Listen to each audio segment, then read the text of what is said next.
That's the revolutionary idea they came up with. And guess what? We still haven't figured that out. So 250 years later, we're sitting in center together, still trying to come up with the ideas, still trying to figure out what is our responsibility to each other, and how do we do this better. How we at Eastern State do this is we preserve this historic landmark. We preserve this national treasure because we believe it's important to preserve our past, the beauty of our past and the pain of our past, to ensure that we can understand what has happened, to learn from it, and to reclaim it to do good. And so thank you for gathering with us in Center to have these dialogues, to learn what has happened from our framing, from moving on, and then to leave here in community and say, what are we gonna do next?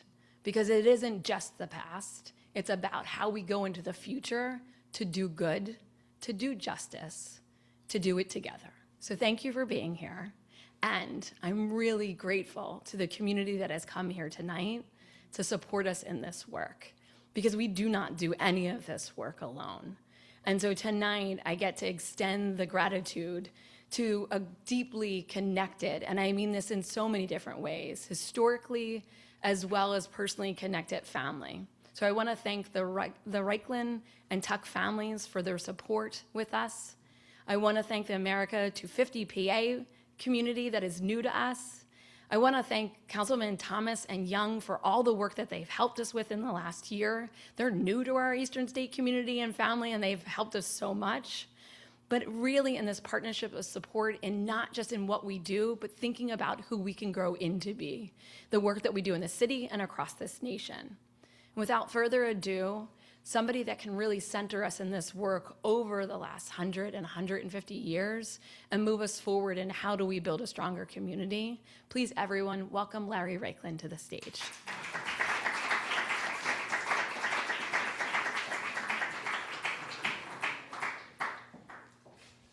Carrie, I'm going to have you introduce me all the time. That was wonderful. Thank you. Well, good evening, everyone. Yeah. It's an honor, really, to be gathered here with you for tonight's program, Justice 101, Faith, Reentry, and Prison Reform. This is part of the A Time for Liberty, Our Shared History, Our Shared Future series. We are here in a place that once was held up as a global model for a new idea, an idea that incarceration, penitence, could transform people through isolation, reflection, and reform. We know now how deeply flawed that experiment was and how its legacy still shapes our systems today. This site grew out of a very particular religious experiment. In the early 1800s, Quaker reformers, rooted in the Christian convictions about the inner light in every person, helped design a new kind of prison intended to inspire penitence and reform rather than inflict public torture or death. We know now that this great experiment in solitary confinement caused devastating harm, and Quakers themselves were among the first to speak out against what it had become. Tonight, we have Quaker voices with us who are part of a very different project, owning that history and working towards models of justice and community safety that are truly humane. Tonight's conversation focuses on faith, reentry, and prison reform, three threads that are tightly intertwined. Faith communities have long stood at the heart of movements for criminal justice reform, prison chaplaincy, reentry support, and restorative justice. They have welcomed people home after incarceration, offered accountability that is not purely punitive, and created spaces where humanity and belonging are not earned but assumed. This program is part of the Aaron Reichlin Restorative Justice and Faith Conversations and our broader Lecture 250 initiative, which invites us in the lead up to the 250th anniversary of the Declaration of Independence to ask, What does liberty mean in a nation where so many lives are shaped by policing, prisons, and terms of reentry? We are fortunate to be guided tonight by an extraordinary group of leaders who bring legal scholarship, pastoral leadership, community organizing, and interfaith engagement into the same room. Our guests include voices from Muslim communities and from Christian traditions, including Quaker communities, all committed to imagining justice that restores rather than discards.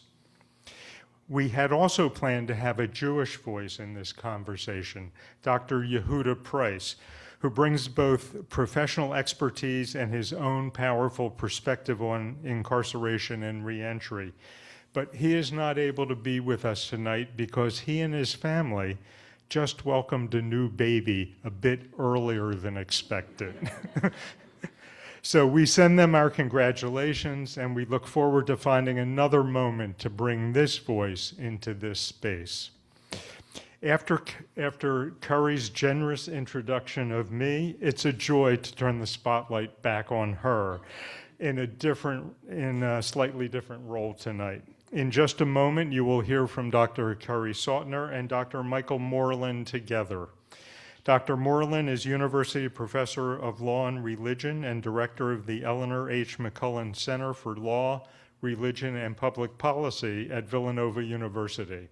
He is a leading scholar of constitutional law, religious freedom, torts, and bioethics, and has helped shape national conversations about how law, ethics, and religious traditions interact in American public life. In conversation with Curry, he will help ground us in the legal and ethical context for what follows tonight. We will then take a brief intermission, and when we return, Curry will moderate a broader dialogue with our full panel. Dr. Curry Sautner is the president and CEO of Eastern State Penitentiary Historic Site, and more importantly, a friend and a partner in this work.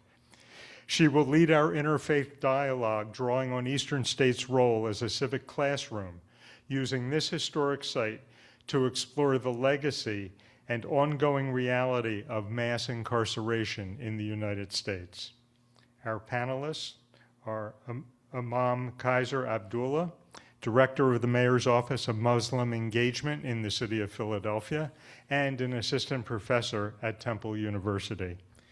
His work in conflict resolution, leadership, and Muslim community organizing includes efforts towards criminal justice reform and building interfaith coalitions. Reverend Damone B. Jones, Sr., who is senior pastor of Bible Way Baptist Church in West Philadelphia. His decades of ministry include chaplaincy with youth in detention, service on the Philadelphia Board of Ethics, and on the Board of Trustees of the Philadelphia Prison System, as well as advisory roles in statewide corrections and reentry policy. And Lewis Webb, Jr., U.S. Peacebuilding Director at the American Friends Service Committee, an historic Quaker peace and justice organization.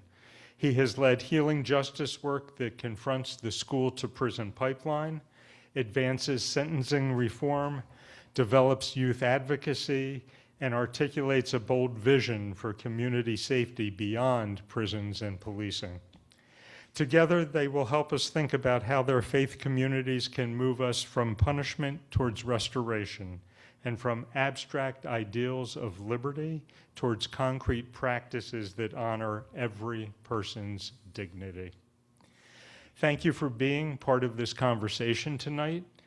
Whether you join us from a particular faith tradition, from a justice-impacted community, from the neighborhood around Eastern State, or simply as someone who cares about what justice should look like in this country, your presence here matters. With that, please join me in welcoming back to the stage Dr. Curry Sautner, along with Dr. Michael Moreland.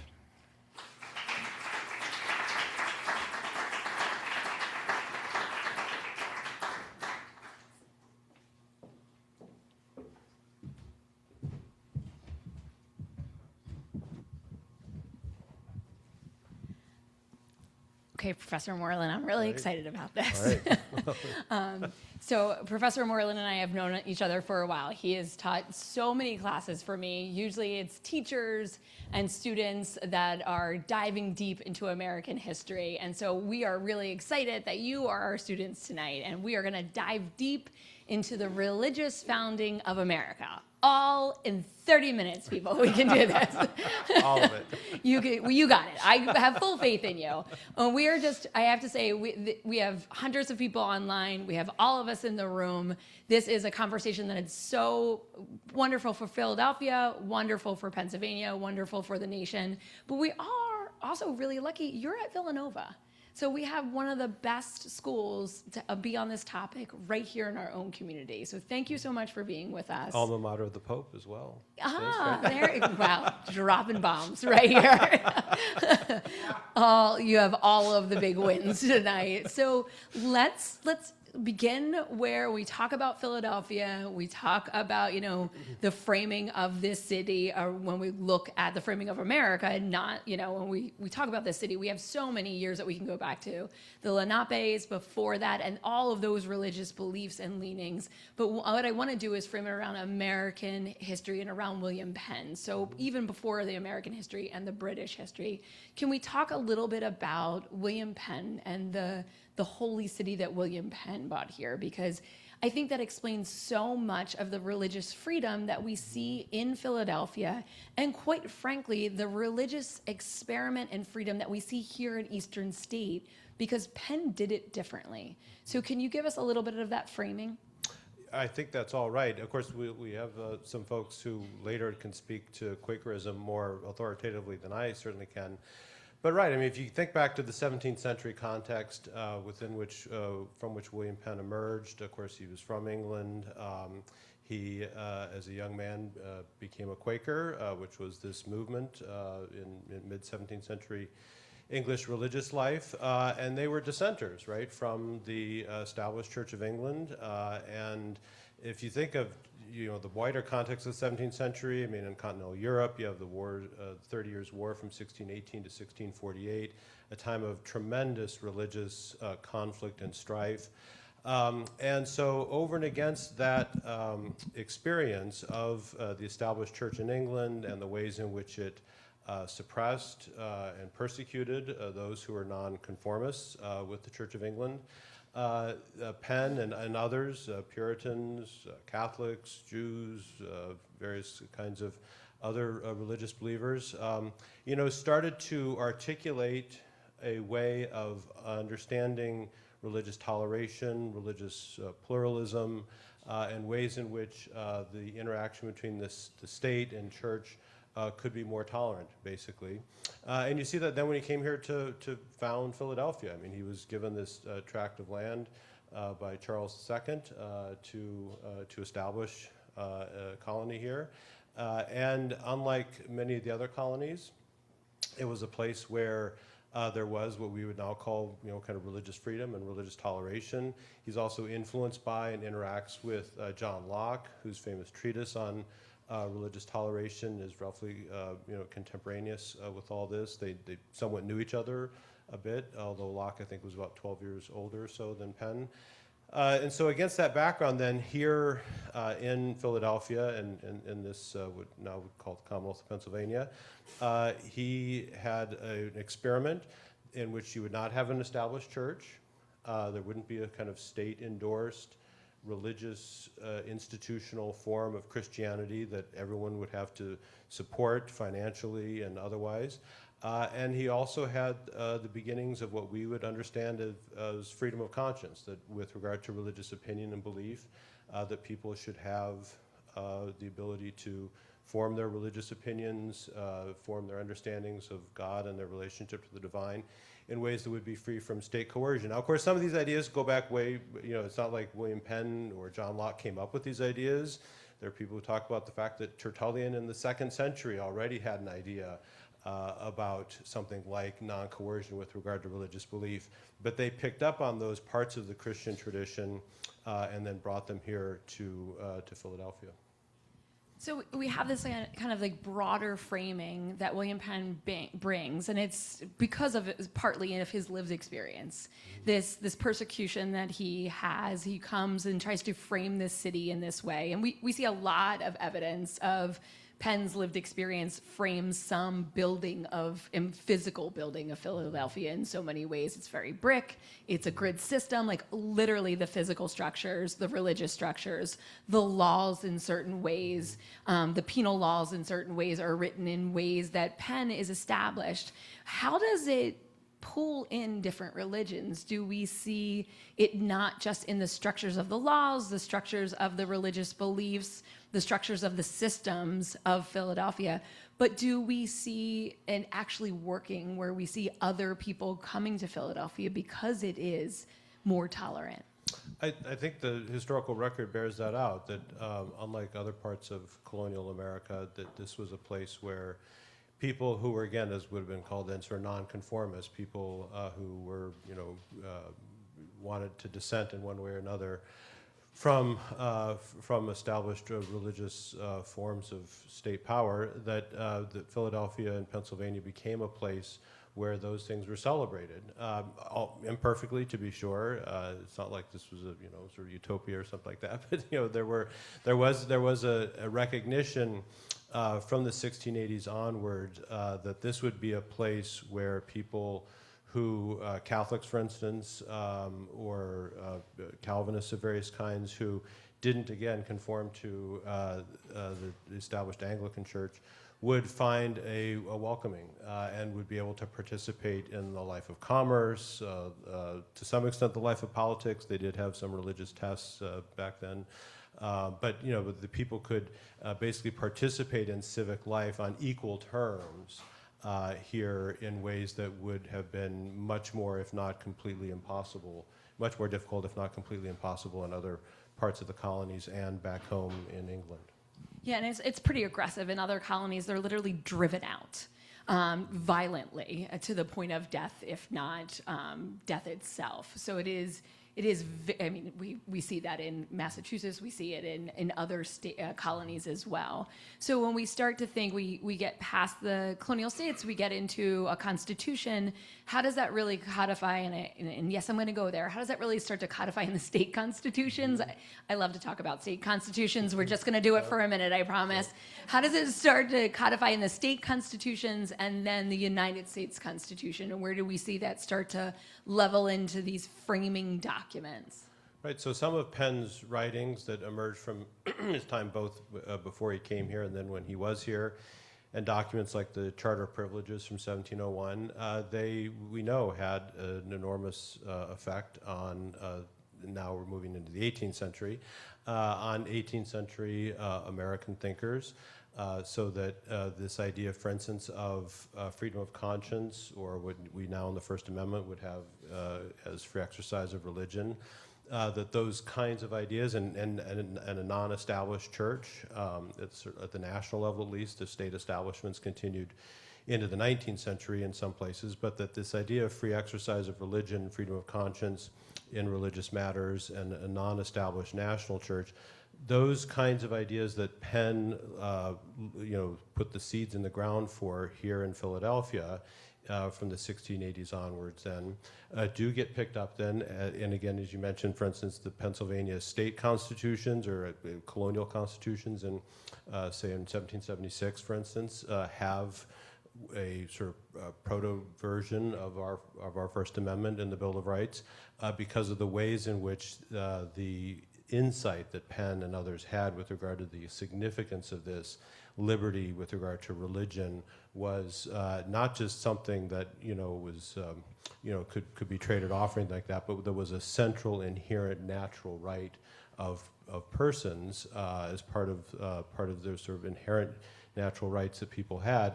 And so then when the state constitutions, as you mentioned, not just in Pennsylvania but other parts of the colonies as well, many of them reflect some of these same textual guarantees of freedom of conscience and free exercise of religion. And then finally, when it comes time, of course, in In the summer, they come here to Philadelphia, and they have a constitutional convention. After the Articles of Confederation turn out to be a unsuccessful experiment, as Hamilton said, an imbecilic form of government.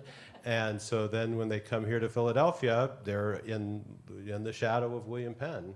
Now, of course, and I don't how long we want to go into this. Of course, the original Constitution did not have the Bill of Rights. The original Constitution did not have the Bill of Rights, right? Because the idea was that we had to get at least some of the structural provisions of the national government right. There was a big fight between the Federalists and the Anti-Federalists about whether the national government should be restrained with regards to the kinds of legislation it should be able to enact.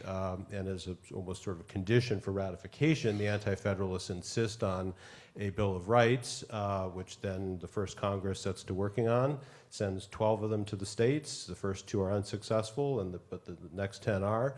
And what actually was their third amendment was our First Amendment, which has a textual guarantee: Congress shall make no law respecting an establishment of religion or prohibiting the free exercise thereof. So this idea, this like kind of concept of the right to think as you want, so like that freedom of conscience that you keep speaking of, it's the right to choose, the right to think as you want, the right to gather with who you want, like that bundle of the First Amendment. It's all connected to, the thoughts that you want to have, the religion that you want to have, and the ability to gather with who you want to gather with. I think all those things are connected when we think about religion, because you're gathering in community. So it's the choice of who you gather with when you have your religious gatherings as well, which again, I think we'll get to these conversations, but are really, really difficult when in incarcerated settings, and prohibited strongly incarcerated settings, as well as after an incarcerated setting. So this is why I want to kind of tease this out so importantly, because we spend so much time talking about it in our framing of our country, the freedom to have the right to choose, to think as you wish, to speak as you want, all these concepts. These are, when we talk about Locke, this ability to have your own brain, to hang out with who you want to hang out with, to have thoughts and ideas and share them with others. And they can be for the religious community, for the ideas of invention, for so many ideas. This is what makes us a people of who we are. And the right to choose not to have a religion. That's in there as well, those choices. We used to say as a running joke, the First Amendment guarantees your right to choose a religion or not. The government can't pick one for you. Your parents might, to kids, but your government can't.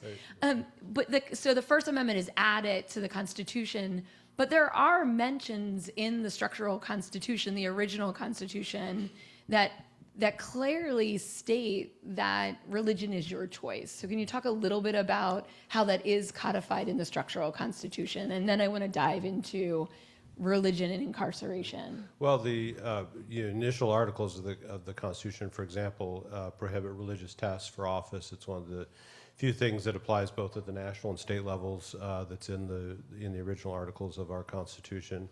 So this idea of religious tests, which was completely prevalent and thought to be not even an issue really, in some ways in European experiences, that the idea that you would have a government that would not impose religious tests on those who sought to hold offices. And you're right that, obviously right now, especially in contemporary constitutional law, we talk a lot about, kind of the history and tradition of these different provisions of the Constitution, including the First Amendment. And one of the things that people have been looking at a lot is, what would have been the markers of a quote-unquote establishment of religion? And it would have been things like coerced attendance at worship services, or paying fines if you didn't attend the worship services of the established church. Conformity with regard to matters of belief in the articles of the Church of England in their experience. Things like forced assessment and taxation for the support of clergy and churches. All those kinds of things that were kind of markers of establishment. That's what, in many respects, the First Amendment and the whole kind of several decades of debate running up to the ratification of the First Amendment. That's what they were worried about. That's what they were rebelling against. And the freedom of assembly, as you point out. There's freedom of assembly part of the First Amendment as well, but assembly with regard to religion, to form communities, again, free from government coercion with regards to what kinds of forms of community in religious belief would be government sanctioned or not. So, and just to clarify for everybody, so the First Amendment before the 1860s applies to whom? Only to the federal. Well, really before almost the 1940s. Really Yeah. only applies to the national government. So when we're talking about this First Amendment, we're talking about it. They're clarifying that this First Amendment, the national government can't tell you which religion to pick. It can't say which religion you can have or not have.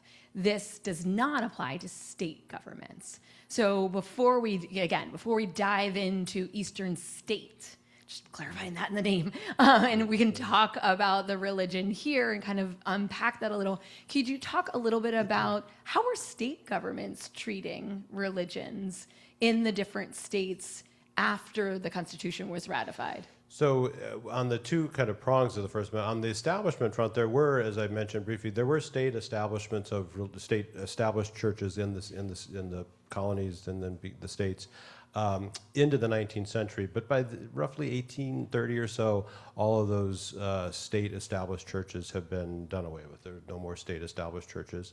And then with regard to free exercise, as I mentioned, including the Pennsylvania Constitution in 1776 and its successors, a lot of state constitutions, even though the federal First Amendment only applies to the national government until in the 20th century it becomes incorporated, as we say, against the states and the local governments. But many of the state constitutions had similar protections. So it's not like it was, that there was a complete, sort of freedom of religion at the national level and then a lot of coercion, at the state level, because many of the state constitutions had protections for free exercise. And then we start thinking about sites of incarceration. And, sites of incarceration are pretty new. When Eastern State comes into existence it started to be built in 1822. Its first incarcerated person, his name was Charles, in 1829. How are the framers thinking about this new idea of jails? Jails are not new, but larger sites of penitentiaries and prisons are newer in this time period. How are they thinking of religion and incarceration? I confess it's not an area I'm a particular expert on. It is true, I think it's fair to say, that people who were incarcerated were treated, let's say, differentially, to put it mildly, with regard to the exercise of their constitutional rights. And I knew that still endures up to this day, right? That there are various ways in which some of the same guarantees that we would readily acknowledge are enshrined in the Bill of Rights, or the state analogs to it, that those did not apply in the context of prisons. But there were all these, in the 19th century, all the way through the 20th century, there are, including, as we'll hear on the subsequent panel, I'm sure, there were all these various kind of reform efforts, both in England and here. I mean, there's, the utilitarians in England, like Jeremy Bentham, are engaging in all kinds of penal reform experiments, and there are all those similar kind of reform movements here, and much of that is religiously inflected, and I think it's important to underscore that much of that was about treating prisons and penitentiaries and what we would now call kind of the corrective justice system, treating that as in a way that was often framed in a religious, often quite expressly kind of religious terms, that people should be bringing about to penance and to be reformed so that they can be returned to society. And so a lot of these experiments that you see in 19th and 20th century penitentiary context have this religious aspect to them. And so while I think there'd be very limited ways in which we would think of religious free exercise in the prison context. Although I mean they had, I think prison chaplains were a fairly familiar thing going way back. But I do think that there was a way in which there was this idea that religion and criminal justice, in various ways, were intertwined and linked. And we are in the middle of redoing our Freedom Through Faith exhibit. It is a new exhibit that is supporting our synagogue here. This is the first synagogue on a site of incarceration in America. Later tonight, if you have an opportunity to see it, it is a powerful site. The Reichland family is a part of that story. We are so honored to have you here with us tonight to continue to tell that story. And we have been deeply involved in the research on that work and the connecting those pieces. And a part of that research has shared kind of the centering of the religious beliefs and the systems here at Eastern State that helped us really dive into some of those cases, not just here at Eastern State, across Pennsylvania and across the country, of the people that have been incarcerated at different sites across the country and who have pushed back to say that it is not just one religion that gets to be deemed the appropriate or the favored religion at a site of incarceration, but it is my religion. And then what does that look like too? So it is not just the ability to practice your religion, but to gather, but to have a religious text, but to have religious food, to have religious ceremonies, to be able to pray in the way that you deserve to pray in as well. And calling on these original founding documents, these original founding pieces as well. Through that research, our historian here has also found on record a 1841 record that does believe the first record of a Muslim prisoner on record here as well. So we're going through the data to be able to really make sure that data is accurate and justified in 3 different ways, but really fascinating look at it because this site began with the Quaker influence, but it also had a very strong influence of Christian and Protestant religion because that was a religion of favor at the time. But it also had a very large movement of the Jewish religion as well. And so we see those layers here in Philadelphia and at Eastern State very differently because of the framing as well. So when we start to look at this today and we look at this movement of, religious freedom at different sites, where are some of those conversations happening today at sites of incarceration and within our communities, and where are we seeing the conversations about how do we move and frame our religious dialogues today, and where are those questions arising today like they arose 250 years ago? Right. Well, I'll take both the free exercise part and the Establishment Clause part. So on the free exercise component, there is actually a federal statute, the Religious Land Use and Institutionalized Persons Act, that was enacted in 2000, that provides for a heightened measure of religious freedom protection for prisoners. And in fact, I was at a meeting, I was giving a presentation to a group of state attorneys general in Washington a few years ago, and I mentioned that statute, RLUPA, Religious Land Use and Institutionalized Persons Act, and you can see these state AGs, because of course they have a lot of these cases in front of them. And sure, some of them are frivolous, no doubt, but there are some important ways in which that federal statute enshrines and protects religious freedom in the prison context. So just maybe the leading Supreme Court case on this is a case called Holt versus Hobbs, in which an Arkansas prison forbade a Muslim prisoner from growing a beard. They said that for safety reasons, he could not be allowed to grow a beard. And the statute says that if you substantially burden someone's religious free exercise, the government has to show that it has a compelling interest in doing it, and that that basically the government has really good reasons for doing it. And in a unanimous opinion by Justice Alito, the Supreme Court says, Arkansas prison, you have to allow the Muslim prisoner to grow his beard. Your, not completely made up, but your safety justifications for it are just simply not persuasive enough for you to prohibit this prisoner from pursuing his religious practice in the prison. Now, of course, there'd be other contexts in which the government's reasons for burdening someone's religious freedom might be more persuasive, but that's just an illustration of the way in which again, as a matter of federal law that applies in that context to the states as well, there's a heightened measure of protection for religious free exercise.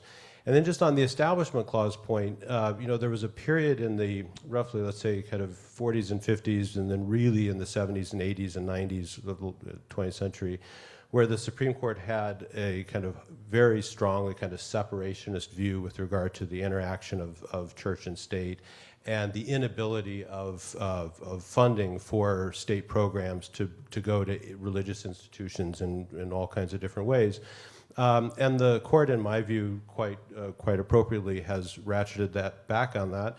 And that has big implications then for things like charitable choice programs, for instance, for prison rehabilitation programs. So that prison rehabilitation programs, many of which are operated in the context of religious institutions and have some measure of success, is often, I'm told, at least statistically, better success sometimes than other kinds of programs, that there should not be, sort of barriers erected to allow the government to provide for that kind of funding for what, after all, is a government, it's an interest of the state for people to be successfully rehabilitated and re-entered into their communities after they serve their sentences. And the ways in which the Supreme Court, in the Establishment Clause context, that they kind of overread what those prohibitions on funding should look like. I think it's all to the good that many of those programs now, state-funded programs, government-funded programs, include religious participants in the provision of those kinds of services. I'm really excited that you brought up Hobbes as well, because that is in the exhibit as well, which opens on July 2nd. I know, when you brought that up, I was like, I'm nerding out up here because that's all in the exhibit. And it's really important that we unpack this, because that is a modern conversation. This is a modern dialogue that we're looking at today. This isn't something that we're just talking about 150 years ago, 200 years ago. These are the questions. And when we talk about sites of incarceration, they're black boxes. They're boxes we can't see into in so many states, in so many places.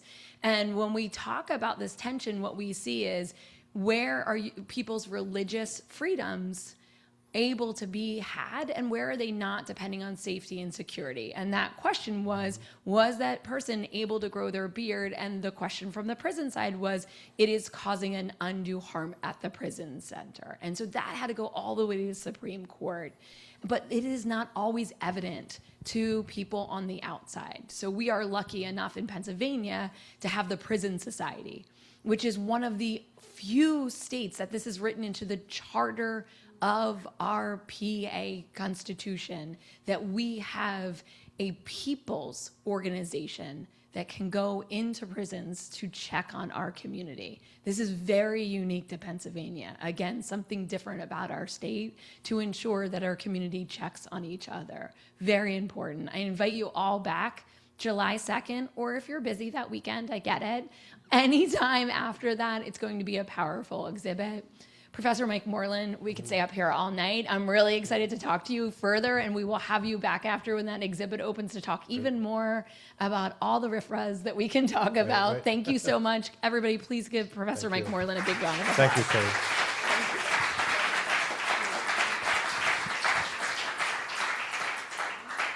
going to take a 15-minute break.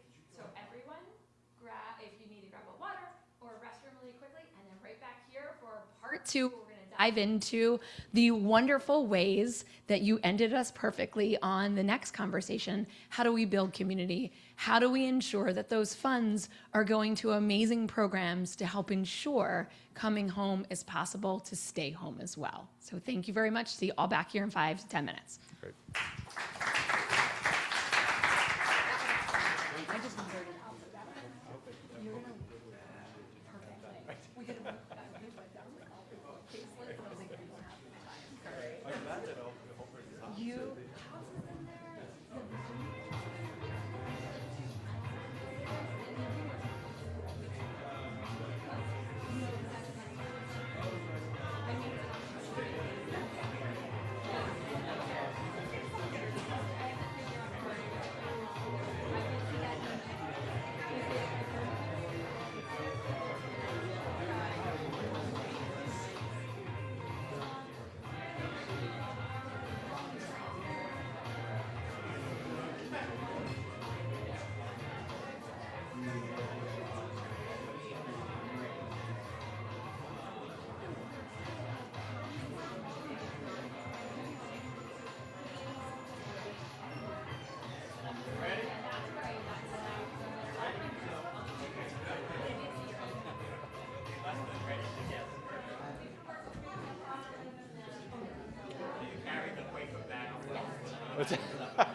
Oh, thanks.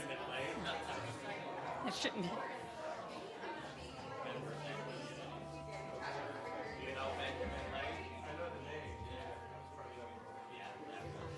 Okay.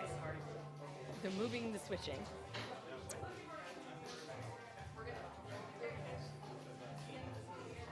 How should I? Let me see. So, Reverend and Lewis. I'm thinking about which order to put y'all in. Straight down. Go through the first last doors and they're on the left. What are you doing?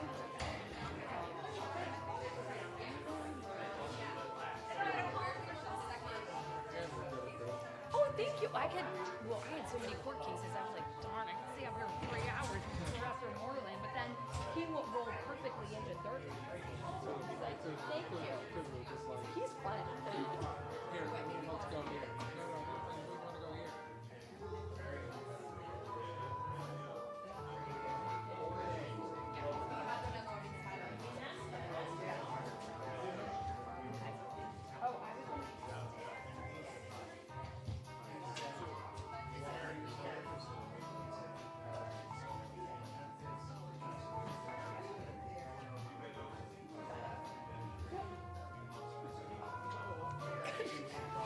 It's always food with me.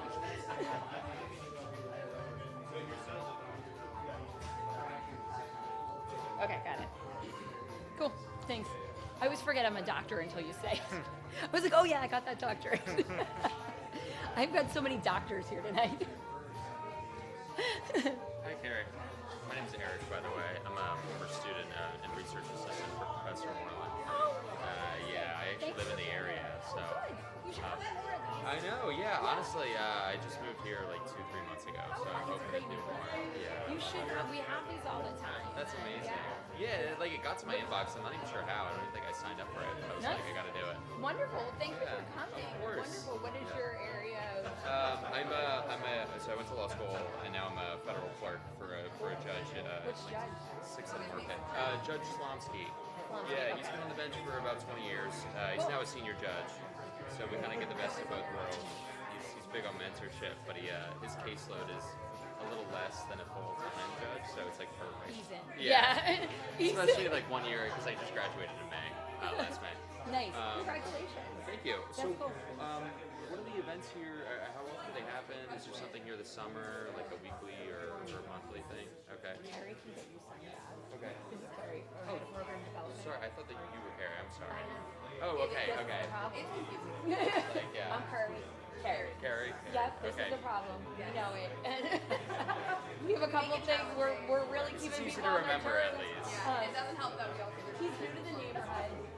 Mike Moreland used to be his professor. Yes. Clerking for a judge right now. Is a lawyer. Seems like he would be perfect for our program series. And I know Bug over there too. Oh, nice. Perfect. You fit in perfectly.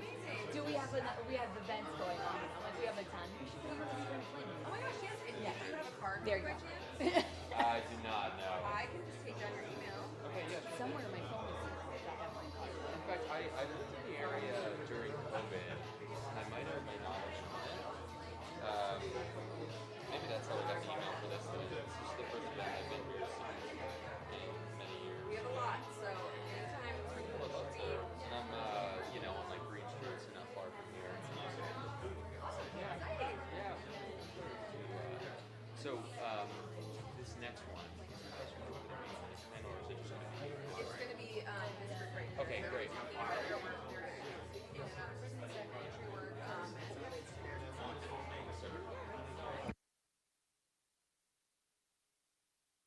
I think maybe I've been here about 20 years ago. Halloween day. I feel like that's everyone's first. it's always I didn't even know it was there.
He drove me off this morning too, and I'm like, yeah, literally Philly's running a campaign. They're like the castle in your backyard, and I'm like, they literally made it look like this castle on the hill. It's scary. Look at this right here with the light shining. Again, and like an abbey, right? Yes. Like a church. Like make your eyes go up so you don't forget who you're serving. Yeah, and who you're supposed to remember.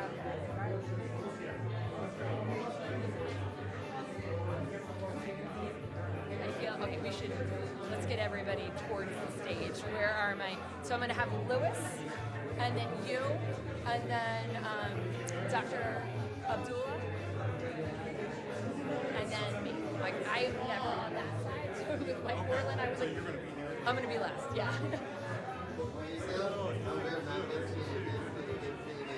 So we're going to go. Lewis is going to go first and go all the way to the end. Then we're going to have Dr. Jones, then you, then me. Under 2 minutes. Okay, I just need to find Lewis. There he is. Here. Sorry.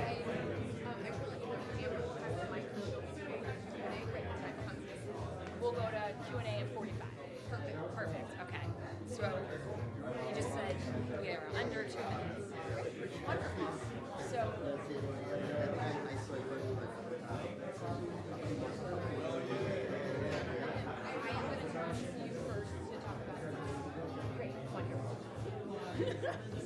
We keep. I'm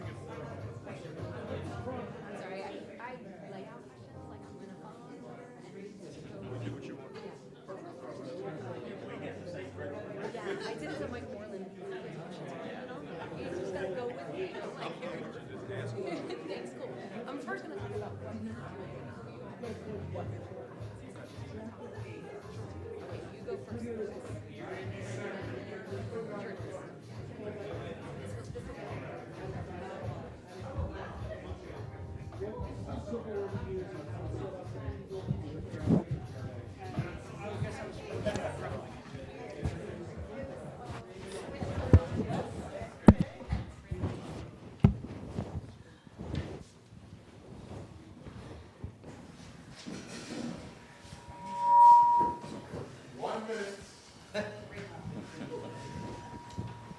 I gotta go to the bathroom. No, I don't.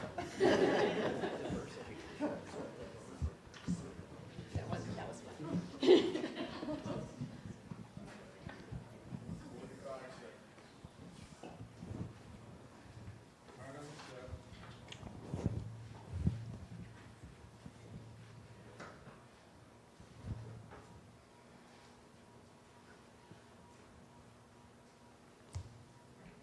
Very simple.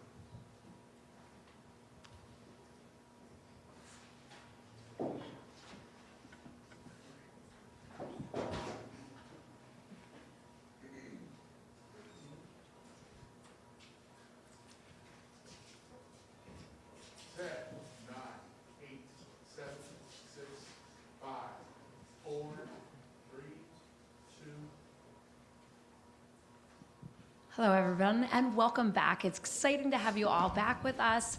And this part of the evening is devoted to looking at justice, restorative justice, and coming home.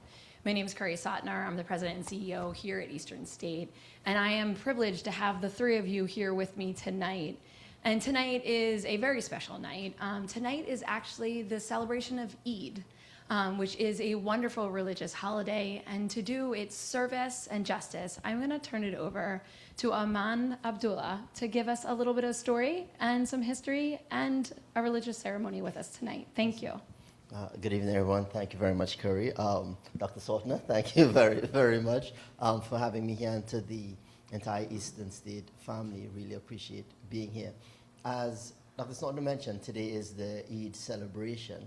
And this is the second Eid of the year. So there are only two Eids. We have Eid al-Fitr, which happens at the end of the fasting month, and then we have Eid al-Adha, which is the celebration of the sacrifice.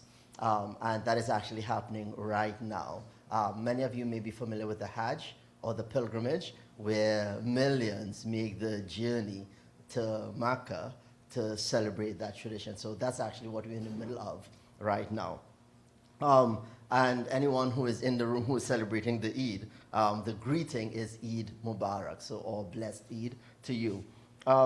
Tonight is especially meaningful, and I'm going to be, you'll see me glancing at my tablet a bit, and the reason is they often say you don't give a microphone to a politician, a professor, or a priest, right? And somewhere along the line, I became all three. I teach, I am part of the clergy, and now I find myself in politics. So I'm going to really try to stick to the time limit that I have with me today. This Eid in particular, as I mentioned, is the Eid of sacrifice, but it's this idea of a moment of return. It's this return to God, return to community, return to what is most essential in our community. So as we mentioned, that these are the days of Hajj, and one of the things I want to touch on is, what does this really commemorate?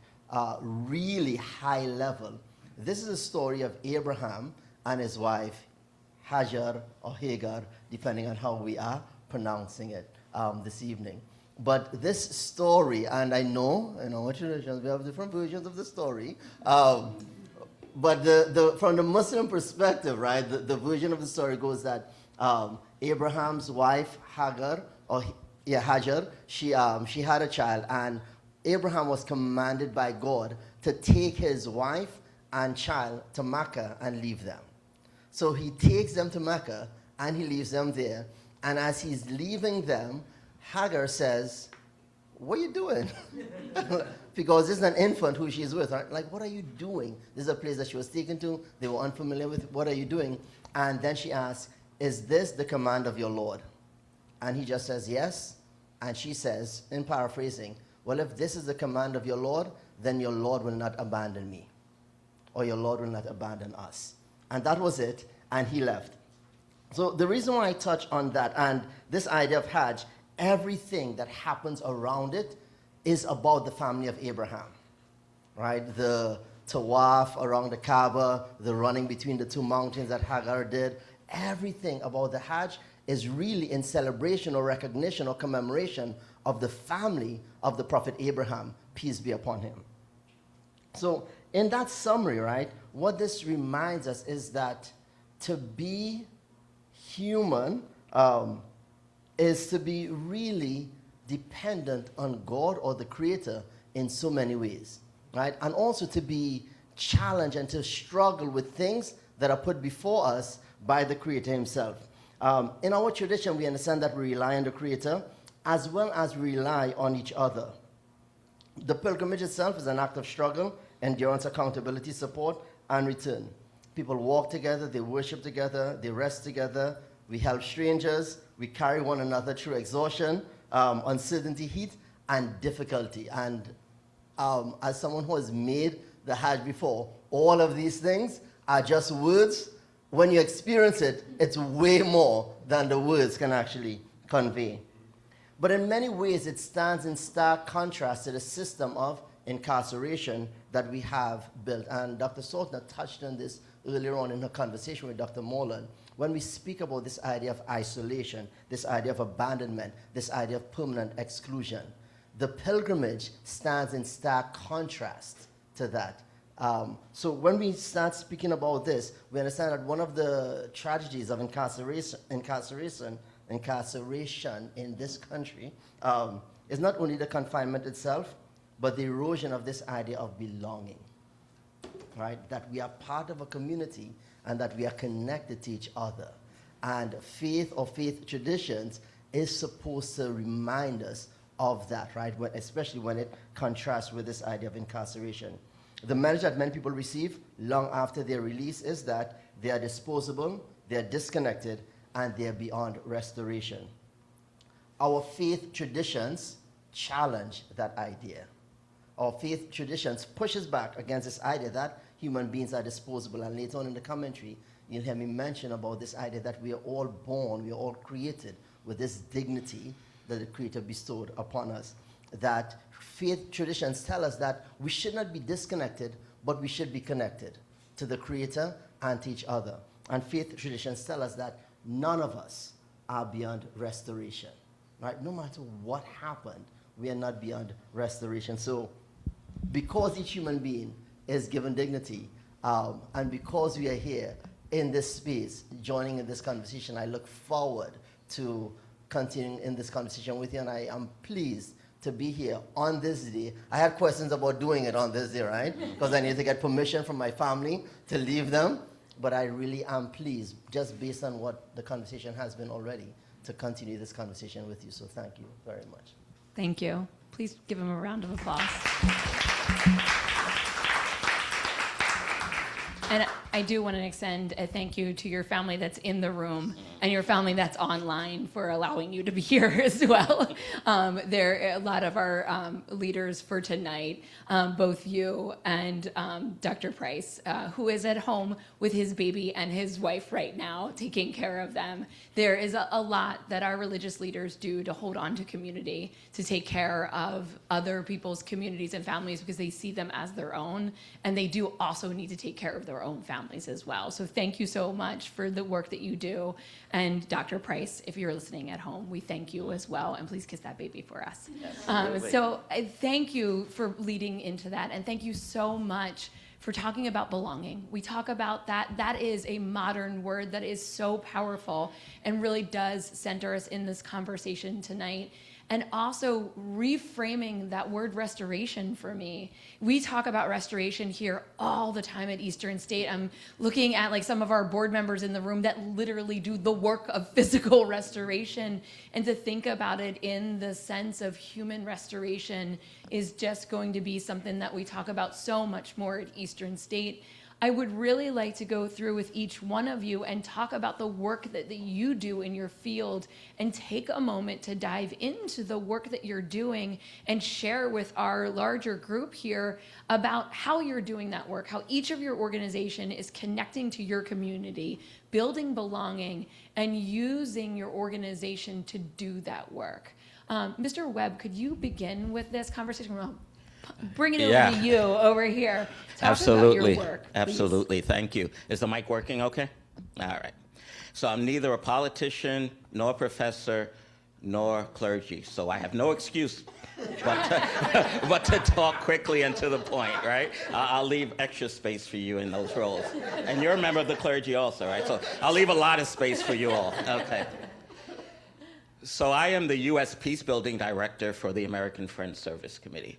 I joined the AFSC in 2010 in our New York office, where I was tasked with addressing the New York approach to healing justice, which is how we talk about the criminal legal system.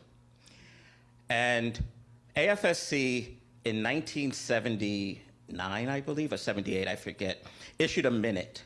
And that's a Quaker way of public statement. And it issued that minute as a result of the Attica uprising. Does that mean something to everyone? Okay. And what that minute said was that we are calling for a moratorium on prison construction.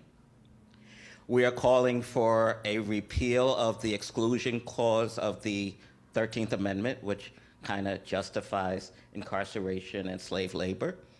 And we also talked about a vision of prison abolition. So when I was given that minute my first day at work, I kind of giggled inside because I had a long career in the criminal legal system. Started off as a prosecutor in New York City, then started defending the largest jail in the country, Rikers Island, in court around the ways that they were treating people. And so I showed up at AFSC kind of saying, yeah, all right, I'll do what I'm gonna do. You guys can have this unbelievable and unrealistic vision of the world, but I'm just gonna show up and do what I do, right? And year after I started, it was the 40th anniversary of the Attica uprising.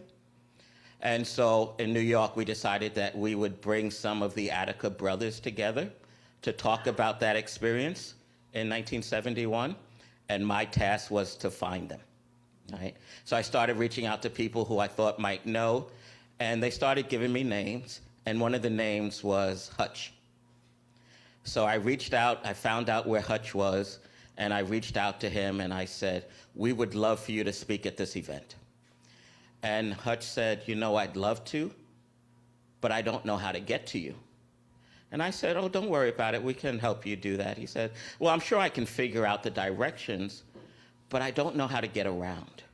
And, you know, I didn't quite understand what he meant. And he said, well, I've been in prison for 44 years. I came home about a year ago. I don't know how to cross the street. Cars weren't doing what they're doing now when I went to prison. The world was very different. So we figured out a way to get Hutch to our offices and to the event at the Riverside Church. And in those conversations with Hutch and some of the other Attica brothers, I realized that my real role at AFSC would be to connect with those who have been sentenced to long-term incarceration. So that's where I decided to dedicate my work, to the reentry and the experiences of serving more than 15 years in prison. Well, I thank you for that. And so the easiest way was to find people who had recently come home after long-term incarceration. And I started establishing relationships with them. And none of you have been to my house for Thanksgiving, I assume, right? It is amazing. You have? I don't remember. Yeah, you might have, right? It's amazing as long as I do the cooking, right? But my wife's not here. So, She might be watching. she may be, yes. I think the Zoom link is on my desk somewhere at home, so it's a possibility. But might have been maybe 2012 or 2013. I decided that I would invite some of the men that I had come to know at, in my work at AFSC to my home for Thanksgiving dinner. Now, not sure it was the right decision to make, but it was one that I decided to bring to my family in advance. And I'm going to share this story with you because I want you all to kind of find out where you land in this story. You know, we're going to talk about faith, and often we talk about faith as an institution, but for me, it's a personal relationship. And so I'm going to invite you into that personal space with me, and you're going to end up with a few choices, okay? So I went to my wife and I said, I'd like to invite a few people over for Thanksgiving. Sure, who? Larry, Jazz. She said, I don't know them. I said, well, I'm going to be honest with you. Jazz was a lieutenant for, who was one of the major drug dealers? I'm drawing a blank, in New York in the 70s and 80s. I forget the name. But Nicky Barnes, if that, right? And he had spent about 30 years in prison. And Larry had broken out of Rikers Island twice, had murdered maybe 3 or 4 people. Yeah, right? Yeah, and I'm inviting them to dinner. So my wife, who's very clear in her perspective, said to me, no, you're not. And she started talking about her own life experience. She had been the victim of a violent crime when she was young, and we had a 5-year-old at home, and she started talking about, you know, take them out to dinner, do something else. I don't want them in the home. And it was an interesting conversation. It was an opening conversation for me because I brought a certain perspective that wasn't hers. And as we have this conversation, I don't know what your perspectives are, but I invite you to decide, are you more me? Are you more my wife? Are you more Larry or Jazz?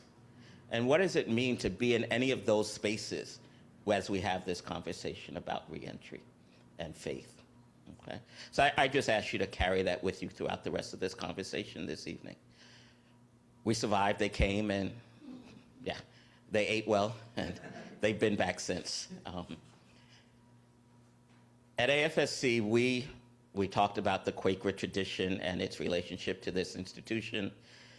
As a matter of faith, we believe that people find their God in themselves, and we don't have religious leaders in the context of clergy members for the most part. Some meetings do, but most of us vision the world in which we commune with God and get to know them in our own way. And when people are identified as having committed offenses, Quakers believe the best way to reform and to rehabilitate was to give them opportunity to commune with God. And unfortunately, we thought that meant in solitary confinement, in silence, so that there would be no distractions for that relationship and the opportunity to reform. Clearly a mistake, one that has led to horrific consequences for people who've experienced it and for all of us, I dare say, right? And so now my work is pretty broad. It doesn't just limit myself to prison work. Now my task is to figure out a way to bring peace to the entire US. So if you ever see me without a job, you know I failed my performance review because we're not quite at peace yet. But that's how I'm showing up in this space. And I, again, encourage you to think about how you're showing up in this space. Thank you. Thank you. I appreciate that you, in the very method that you do so much restorative work it's always about reflecting back on oneself and saying, with no judgment, where do you sit in a journey? And just looking about where you are and where you're moving forward, or what direction you're moving at all, even without a directional point. Absolutely, yeah. Definitely. Thank you. I Okay. really appreciate that.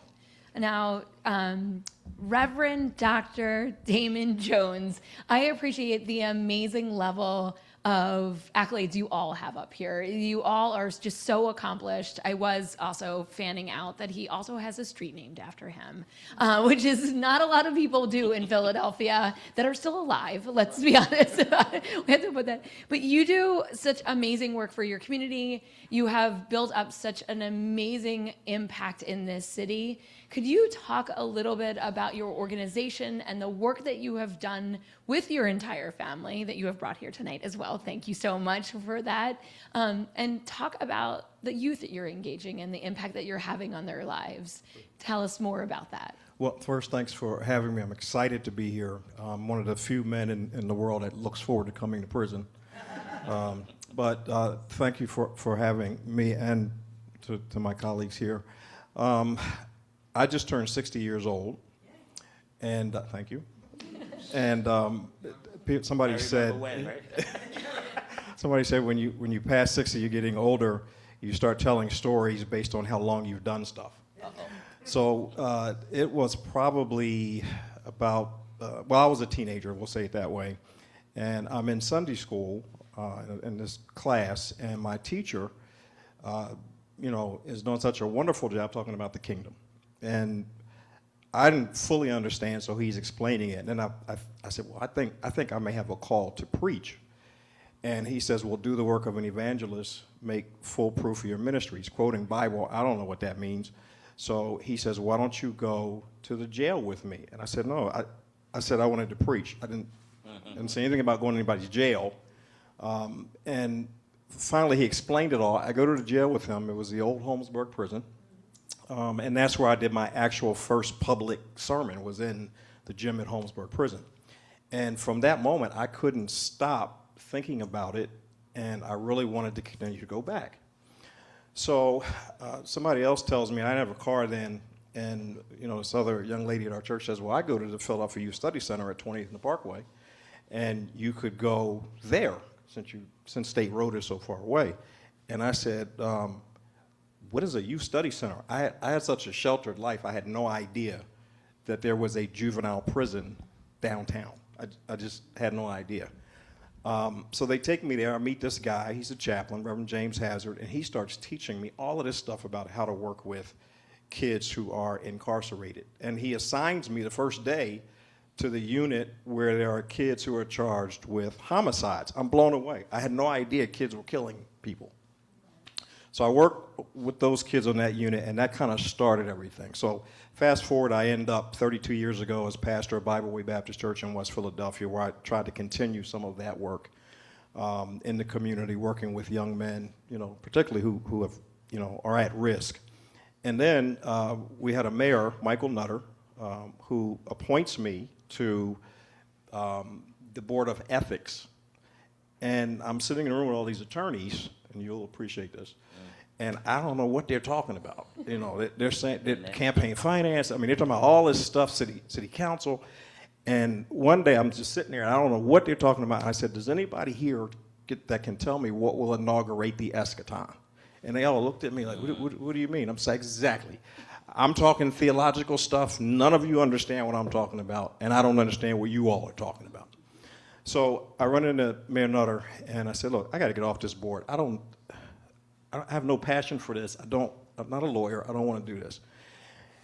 He says, you got to stay because we're going into campaign season, and we need the Board of Ethics to be functioning, and if you come off, we don't have enough people, and we can't function during campaign season. I said, well, if I'm taking one for the team, what am I going to get? And he says, what do you want?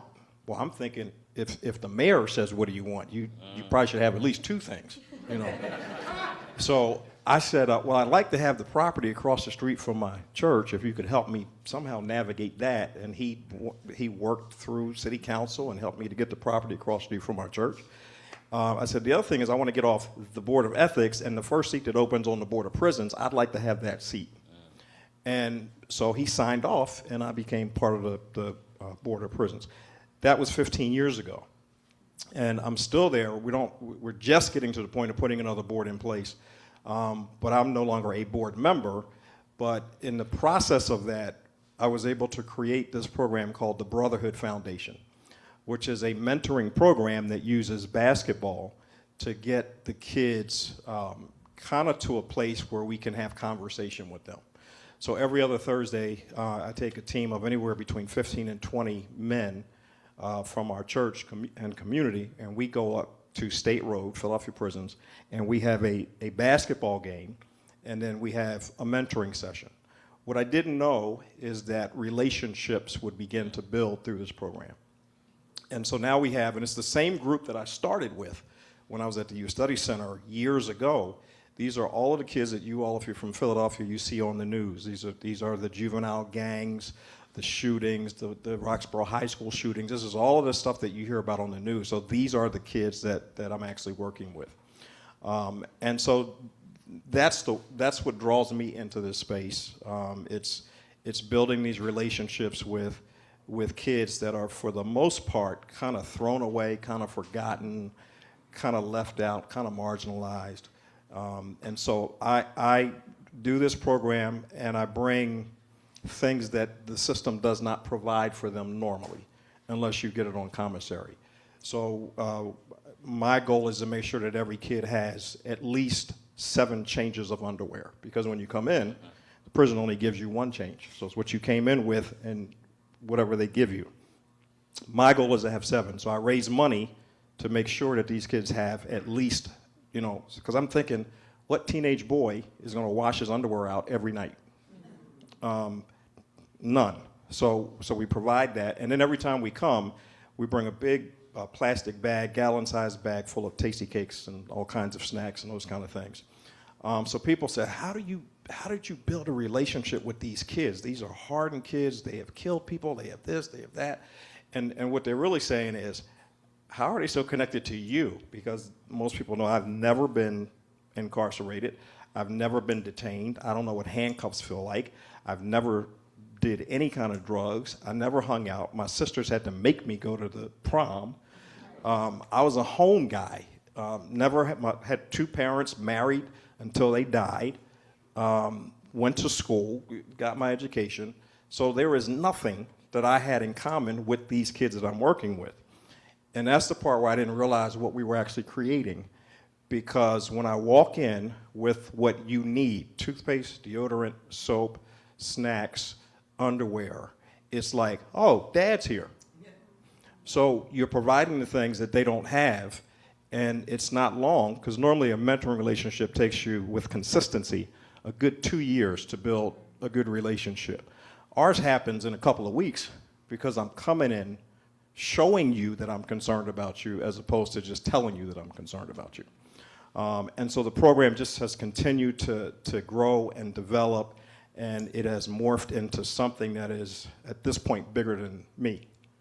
So that's what kind of draws me into this space.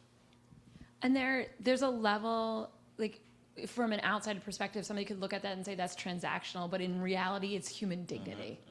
And that is, like, when we look at base, you know, in education, we talk about Maslow's theory of hierarchy.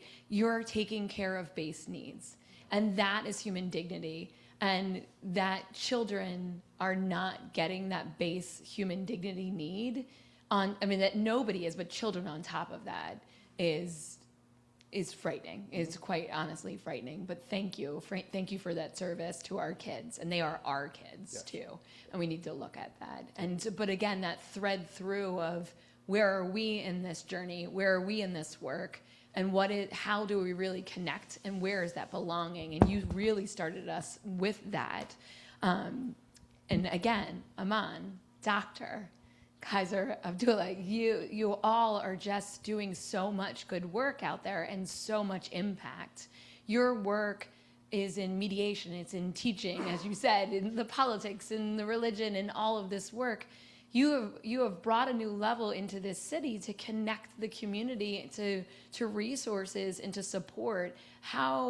Where are you connecting the city, and where are you looking to go as well in your work? Sorry, big question for you. I have this vivid memory. I had to be maybe, I converted around 15, so I had to be maybe around 15 years old. And I remember, so I wasn't born in the United States. The accent may have given it away a little bit. I was born in Trinidad, and I have this distinct memory of my grandmother. She's passed away now. And we were going to visit the prison in Trinidad because her son, my uncle, who I looked up to a lot, he was incarcerated.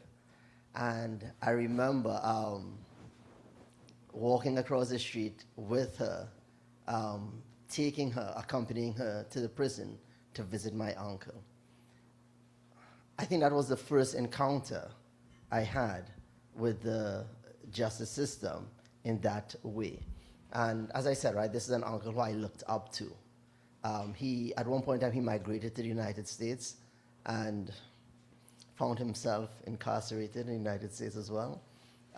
Came back home and found himself incarcerated back home again. So he had a consistent relationship, unfortunately, with the carceral system, with the prison system, and he eventually died it wasn't a drive-by shooting, it was actually a shooting at a card game he was at, and he was killed. And I mentioned that because I didn't think I was going to share that story until I started really thinking of what was my first initial encounter with the system, and that was it, right? And I think that has just sat with me over time, right? It has sat with me over time in terms of my other uncle, not somebody who liked being in the streets at all, right? He was closer to my age. He was just not the person who would be involved in anything. And being young and a bit forward, I left my grandmother's home and I moved in with my uncle, the same young uncle, who wasn't involved in anything. And I remember I was at home one night and I heard this whimpering in the bathroom. And I'll be transparent. I was like, what woman does he have in the house? Right? This is what I'm thinking. And I go to the bathroom and he's sitting on the floor, and it's because he was shot in his back in a drive-by shooting. Took him to the police station. They were just not paying any attention to him or anything like that. And then eventually an ambulance took him to the hospital. I don't think we ever found out who committed the crime. Fast forward, I migrate to the United States, and this idea of justice, right? This idea of how do we get people to stay connected to each other? I think it was just sitting there, and I never really dove into it. I got involved in IT because IT was allowing me to pay the bills and stuff like that, but something just continued to be missing, and I think eventually that's when I started getting more into the conflict resolution work.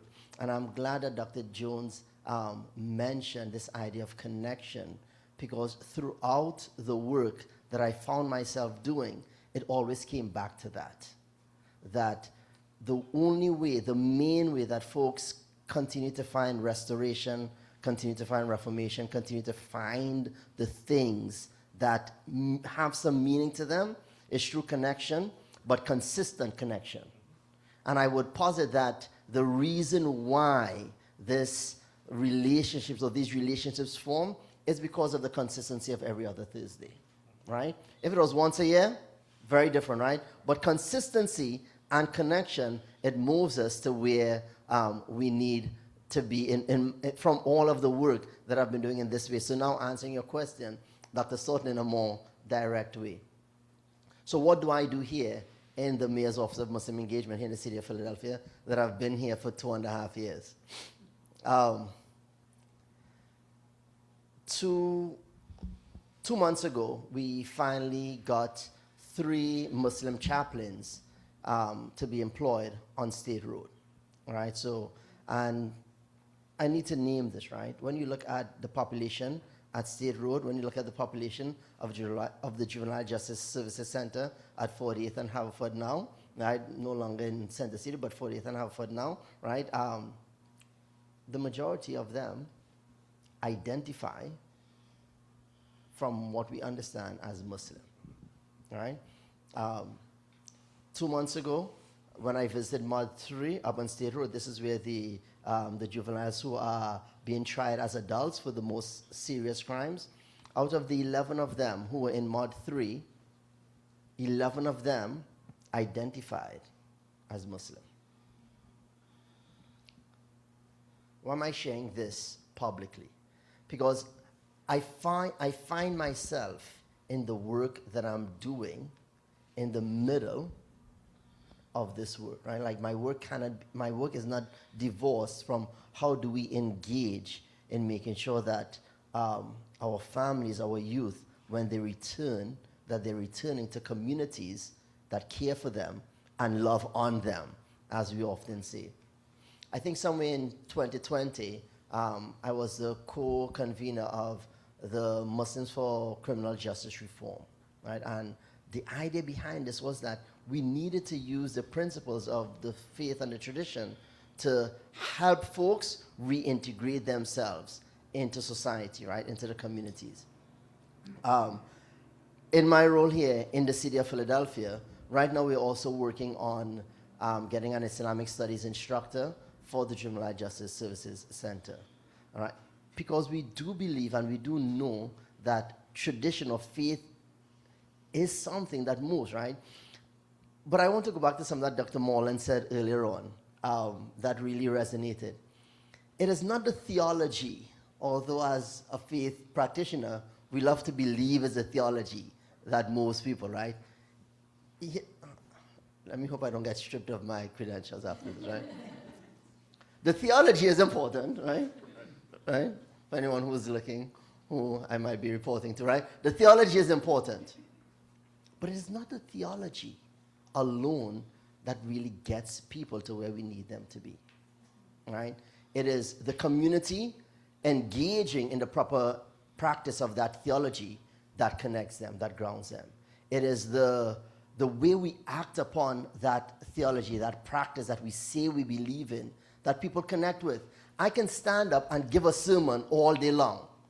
That will not move anyone necessarily to change, right? It is when and I'm going to try not to, I was given a sermon one day, and in the masjid, I operate on Masjid Kuba out in West Philadelphia. And there was this brother who I met. We used to do this thing in the park, this pray in the park thing that we did for many years. And there was this young brother, tatted up and everything like that. He had returned home, and he had a case pending. And he came, introduced him to the community, and just connected with him. He was a young guy. I remember one day I was giving a sermon, and I thought of him while I was giving the sermon because he was someone who, he came and he stayed. He came and he stayed. And I remember performing his marriage ceremony to a young lady who he eventually got married to.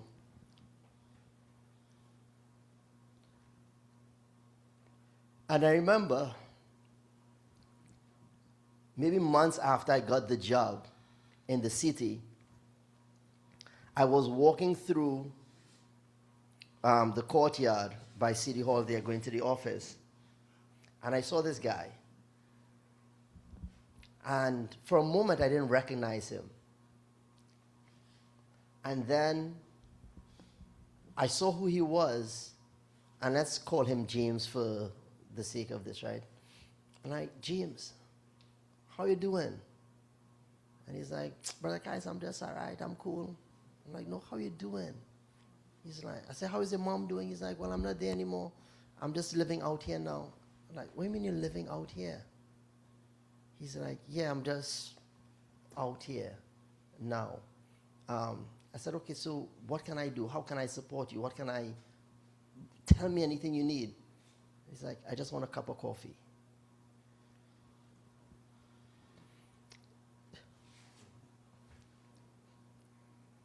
And I asked myself,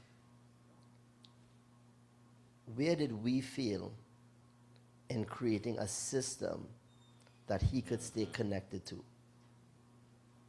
Like, what was it? And I know it's not on us, but it's a question that as faith leaders, we have to ask, like, what is it that we did not do enough of to create a community where someone, no matter what they're navigating, they can still find a point of connection and a point of restoration in that space? And for me, when you ask me, Dr. Son, where do I see my work going, is in all of the different spaces that I find myself, what does it mean to create a community that anyone, no matter what state, condition, or space they find themselves in, can find a space to connect in that community? Because I think that is the only way that we can really, truly give a full way of restoration and reconnection to things that matter the most. Thank you. I feel like that needs a round of applause. I'm sorry.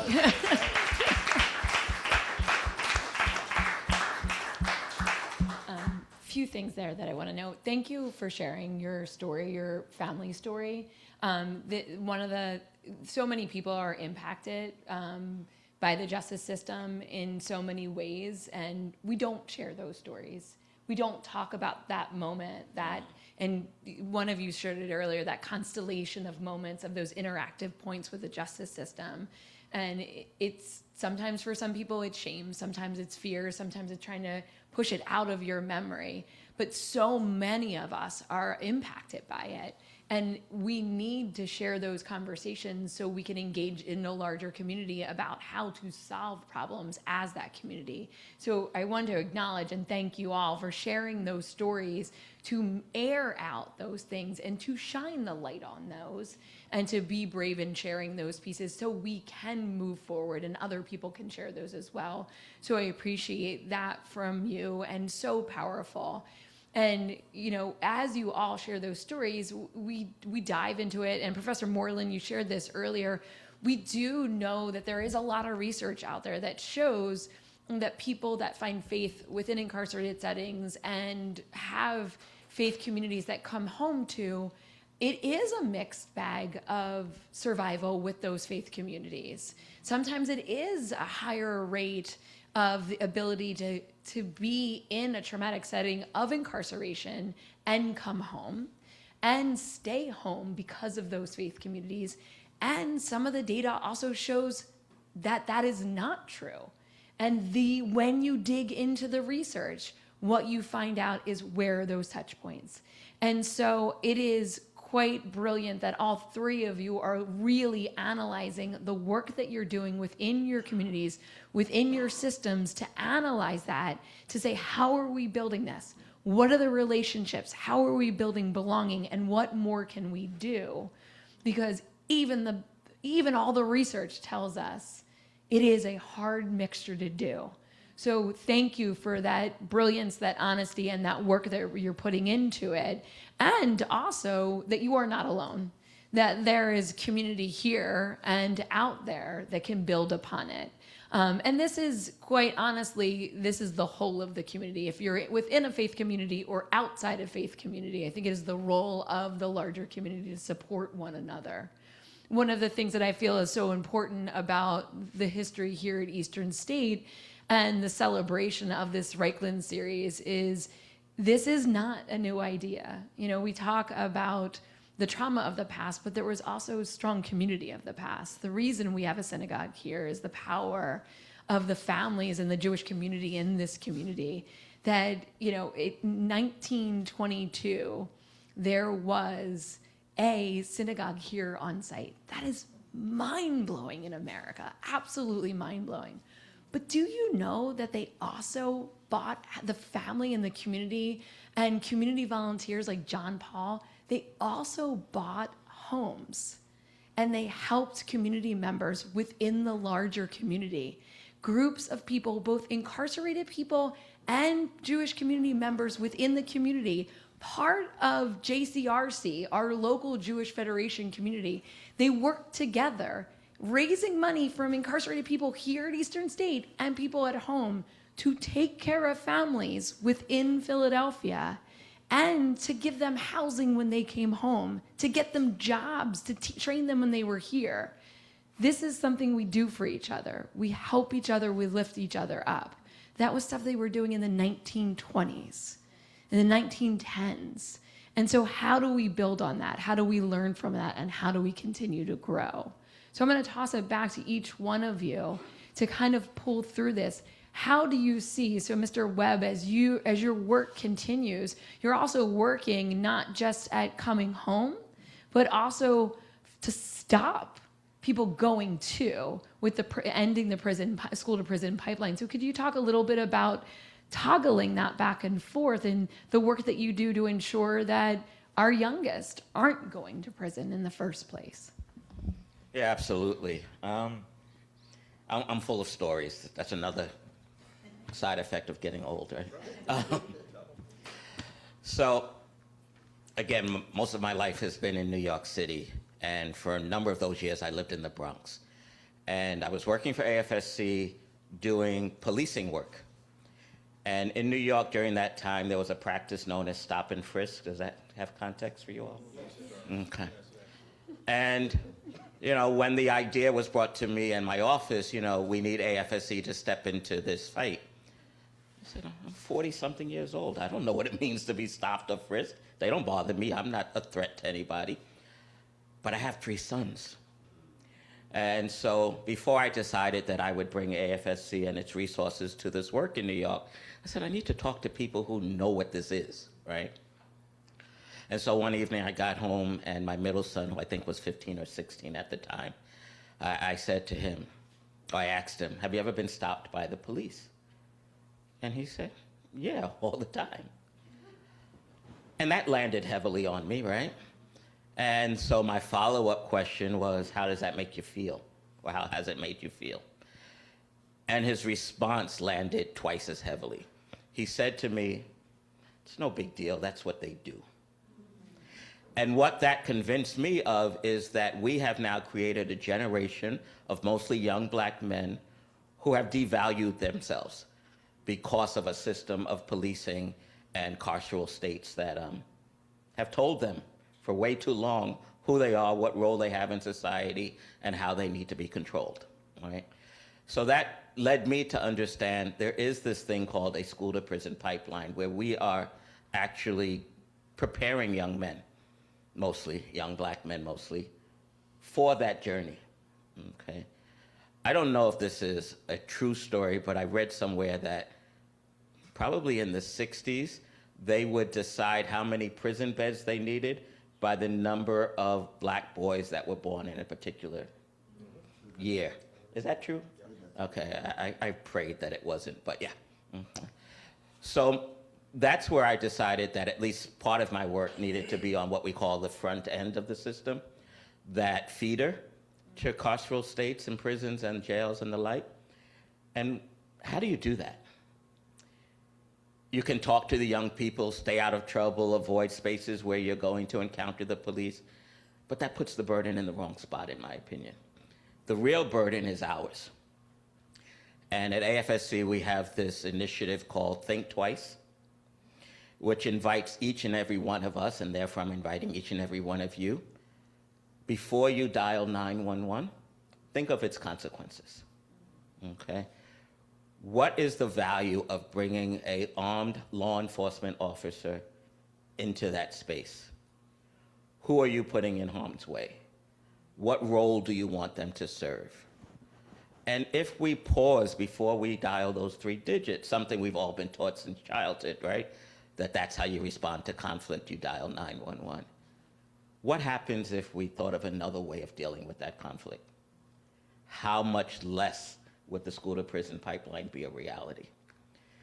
So that's step 1, right? To really decrease the likelihood that certain populations are going to continue to be targeted by the entry into the system. I will not leave this conversation without talking about what we call reentry, though. And I say we call because when I'm talking to funders, when I'm talking to colleagues, I use that term because that means something to people. But for me, it's nothing about reentry, because so many of the people that are returning from prison were never really part of society in the beginning, right? They had been ostracized long before they ended up in a prison. And so I talk about how do we enter into right relationship with those who are returning. And where does that burden lie, right? Some people say, well, it's the responsibility of the person coming home to prepare for his or her return while incarcerated, right? Others say the responsibility of reentry actually begins at the point of sentencing. I believe that reentry begins before the person is even arrested. And that begins with my commitment to welcoming anyone into my space. So that if they are taken away because of whatever, I'm already prepared to be there when they get out. And that has nothing to do with how, if it's a correctional system or a punitive system. It's about, where do I land in all of this? Am I willing to have Thanksgiving dinner with Jazz and Larry? Am I willing to open up my house of worship to every and anyone? Do I need them to rely on the state to meet their needs?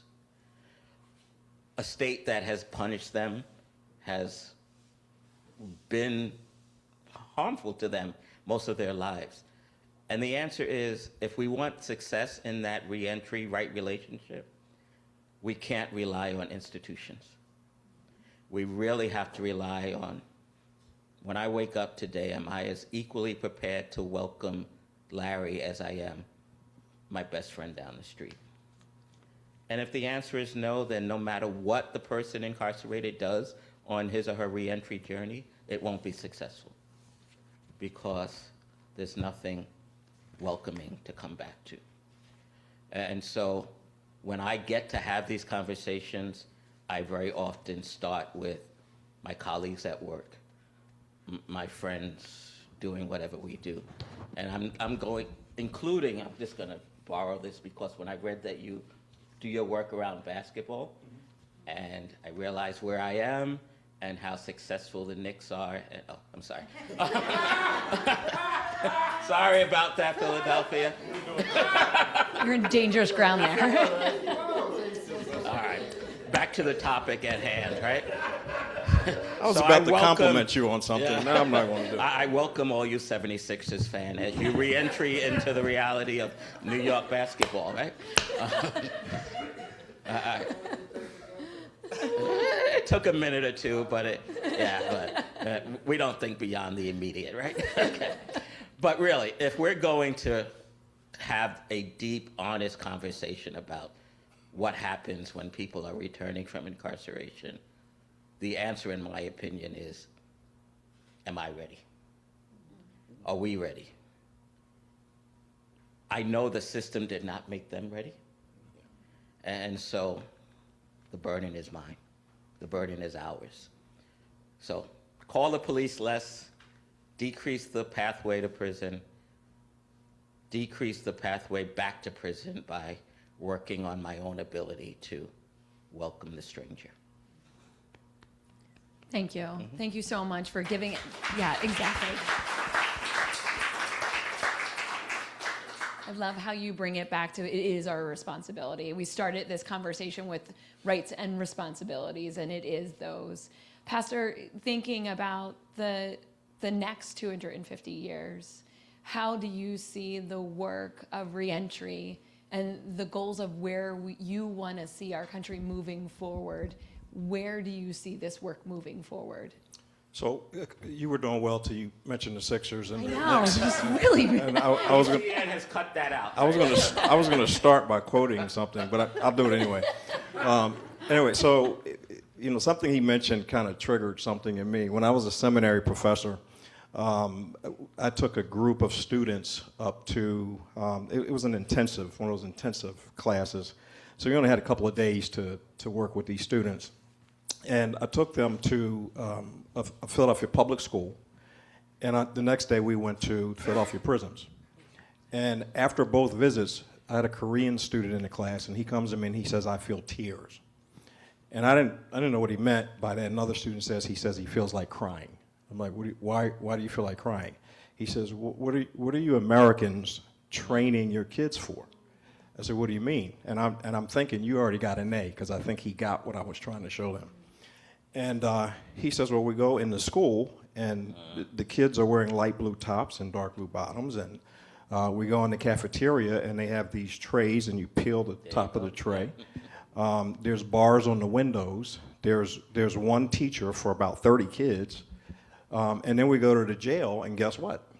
The inmates are walking around in light blue tops and dark blue bottoms, and when they eat, they peel this tray, and there's bars everywhere, and there's one officer for 60 inmates.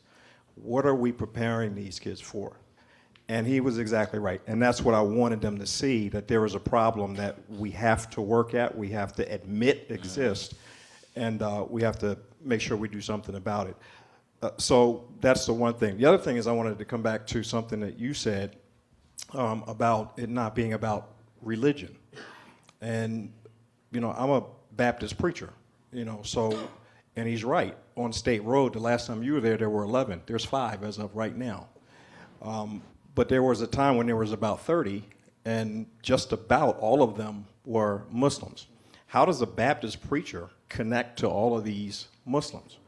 I can't connect over theology because our theology is not the same. But he's right. We connect over consistency, and even more than consistency, over love with consistency. So we do a lot of that kind of work. What do we want to do going forward? We want to keep collaborating.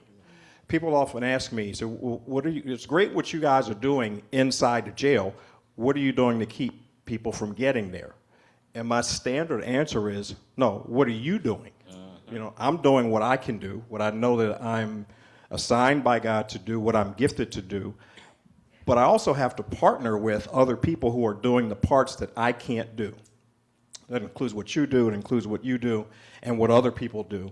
And I think if we continue to do that, then we're moving the ball forward and doing a much better job than what we've been doing. Sometimes everybody does their little silo thing, and everybody wants credit for what they do. But I think the more we work together, the stronger the coalition becomes and the more impact we can have. I have a letter, if I can, it won't take long, really won't take long at all. I got permission from one of the kids that I work with to share this with you. And not just with you. He told me I need to carry it around and share it with anybody I come in contact with. But now this is a kid who's on State Road, and he says, they call me Doc on State Road. All right, he said, yo, Doc, I would like to, I told you it was my 60th birthday back in April. He said, I want to say happy birthday. I really wrote this letter to tell you how much you mean to me and how much I appreciate you. My dad was in jail most of my life, and I've been in and out of jail since 13. Right now he's 17. So I really never had a role model, well, a good one. I just feel loved and cared about when I'm around you and the team. Y'all show me it's bigger than the streets, and people care about black boys like me and my peers.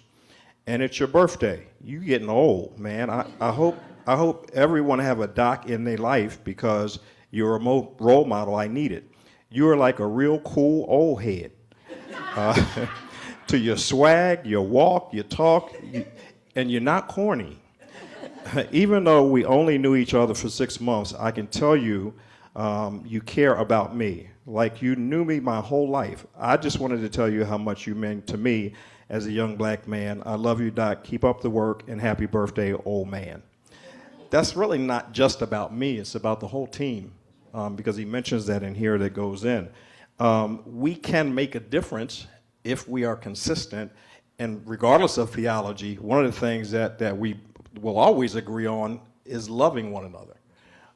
And so if we love one another enough to be consistent, and then to look at all the other different aspects that he's spoken about, we can push the can down the road much farther than where we've currently gotten it to. And I just enjoy collaborating with anybody that loves our kids that much. Thank you. Throughout tonight, we heard it in Larry Reichland's opening statements. We've heard it throughout tonight over and over, these big values. Larry started us off tonight with this great line I wrote down right away. Humanity is not earned, but it's assumed. We need to start there.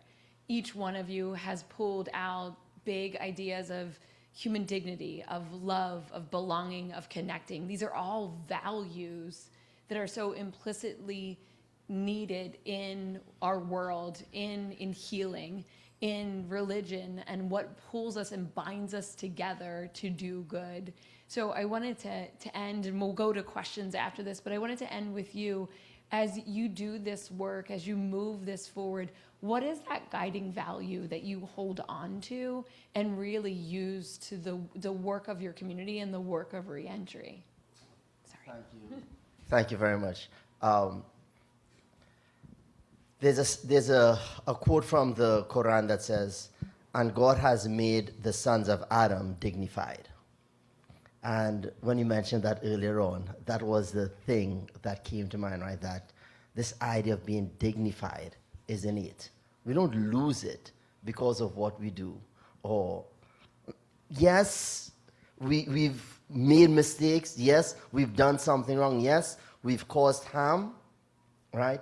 But that doesn't mean that we are no longer a dignified creation of the Creator, right? It means that there needs to be some restoration, some accountability, and something else, so that we need to live back into the standard in which we were created. So for me, the guiding value, the guiding principle is, and when we think of the word justice from the Islamic perspective, it means putting things in their rightful place. That is the guiding principle for me, right? Putting things in their rightful place. And at any point in time, we can ask that question. What does it mean to put something in its rightful place in this moment, right? I often use a very simplistic example of many of us drive in Philly, and how many of us have double parked on the street before? If I took this from a religious, faith-based perspective, that is a form of injustice, right? And why I say that? And I know. So you do it, it's Philly. We need to double park. Why I say that? Because when I double park, am I impeding someone else? Am I taking away someone else's ability to do something that they need to do? And if I am I doing it because I have a right to do it? Not at all. So if we look at it from that purely black and white perspective, even that is a form of injustice, right? So taking it back to myself, what are the ways in which I can be just in this moment? Because everything is moment by moment, right? And if I can be just in this moment, then hopefully the next moment I can be just again. And then the next moment I can be just again. So keep asking myself that question, because that is how I get to ask, am I ready for when Pookie comes back home, right? Am I ready for when I encounter him on the street? Am I ready for when he turns to me and says, what do you have for me now? And if I have nothing, what can I still give him that holds up his dignity? Right? What does that look like? So for me, it's always about what is it to be just in this moment in a very intentional and real way. And as I end, this is my third identity in this space, right?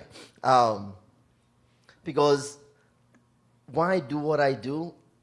In a former identity that I had before I took up this role with the city, I would be right in the room as we first come in, and the room where we met, and even in this room here, working with some of the skilled trades folks in communication and conflict work, right?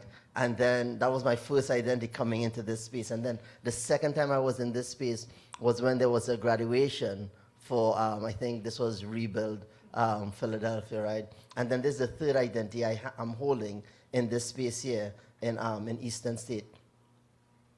This is, to me, the work that you're doing here and the consistency around it is also how we keep this moving forward. Bringing us together to have these conversations in meaningful ways is how we do this. So what does it mean to be just? And continuing to work with folks who bring us together when we need to be brought together is what I'm hoping for moving forward. Thank you. Thank you. We have a preservation trade center where we partner with Rebuild and the city of Philadelphia to teach preservation trades. And we do it on site. Our team has a workforce development wing.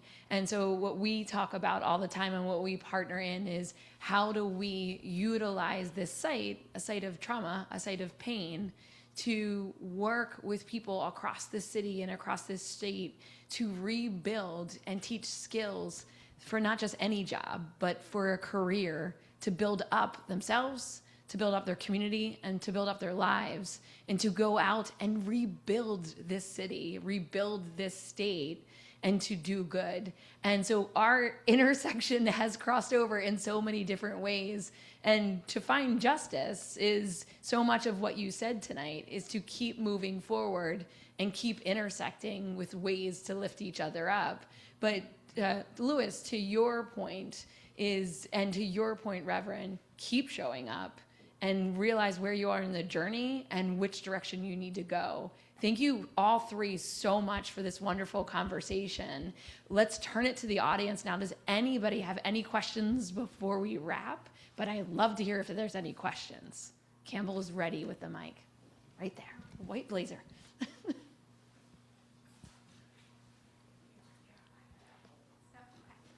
Thank you. So just a very practical question. Louis, you mentioned earlier about thinking twice before calling 911. And I think that we are focusing a lot on reform and on restoration. And there is an element of justice where when harm is potentially going to be caused, I, as a Black woman, agree that it's not always preferable to call 911, but sometimes you do need more force. So I'm wondering if you have experience or if there's any research that you know of for calling 988 instead, or a behavioral response team, or any other crisis intervention that can be redirected to, because nature abhors a vacuum. Yeah. Great question. Yeah, no, I appreciate the question, and I get it, right? I have been in spaces where 911 kind of made sense, right? And I understand that. I think 988, is a mixed bag, right? It depends on who's receiving the call at 988, what instructions they have. Very often 988 gets transferred to 911 without a lot of consideration as to what that really means. I think one of the things that I have seen some real good success in is what we call crisis response teams that are an alternative when there's a mental health crisis involved, right? Often law enforcement is terribly ill-equipped for that space, and they resort to what they know, right? Which often leads to harm for everyone involved. And so I think that's a starting point. I know in Chicago, they just recently decided to make their crisis response team citywide. And I keep bringing up New York because I still consider it home. The new mayor of New York decided that he would decrease the police response to mental health crisis calls. And so I think you start where you can, right? You start where you're comfortable. You start where you can galvanize people around something. And so, yeah, 911 will continue to exist. Just, can I call someone else? Do I have the capacity to deal with this? And if the answer is no, then yeah, I get it. But I don't often think that we even think about that before we dial those 3 digits. And so that's just what I'm asking us to think about, if in fact we can take that moment to say, is there a better alternative? Because that 911 leads to filling up places like this. Thank you. Any other questions there?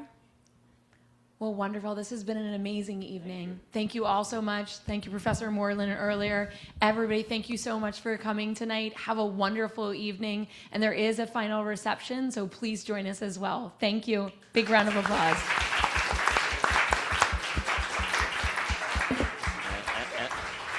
I didn't say go Knicks, did I? Did they turn off my mic? Yeah, turn it off. They turned it off.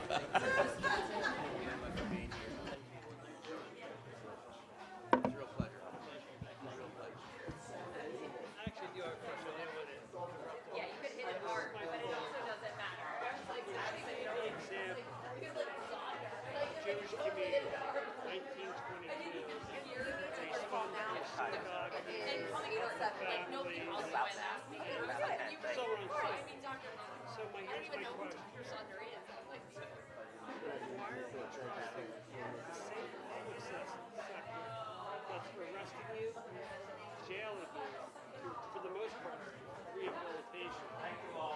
It seems like for the most part, it has been etched out of the whole process.